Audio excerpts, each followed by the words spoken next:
எனது அன்பு சகோதரர் பூவை சரவணன் மிகவும் தன்மையானவர், வீரமும் அறிவும் நிறைந்தவர். பூவை சரவணனின் 50வது பிறந்தநாள் விழாவில் பகுஜன் சமாஜ் கட்சி மாநில தலைவர் ப. ஆனந்தன் வாழ்த்து. மேலும் ஏப்ரல் மாதத்தில் பிறந்தவர்கள் எல்லாம் அறிவாளிகள் என்று அவர் கூறிய போது கூடியிருந்த தொண்டர்கள் கரகோஷம் எழுப்பி பட்டாசு வெடித்தனர்.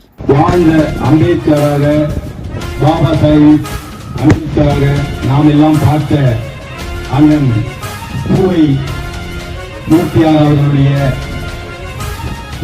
வழித்தூண்டலாக முதலாம் தளபதியாக இருந்த என்னுடைய அன்பிற்கும் பாசத்திற்கும் உரிய அருமை சகோதரர் அவர் பிறந்த அதே நாளிலே அந்த ஆற்றலும் அந்த அறிவும் அந்த வீரமும் அந்த அரசுக்கும் ஒருங்கே இணைந்து அதே நாளில் இந்த சரவணன் என்ற குழந்தையும் பிறந்திருக்கின்றது. ஒரே நேரத்திலே 2 அதிசயங்கள் ஒரே நாளிலே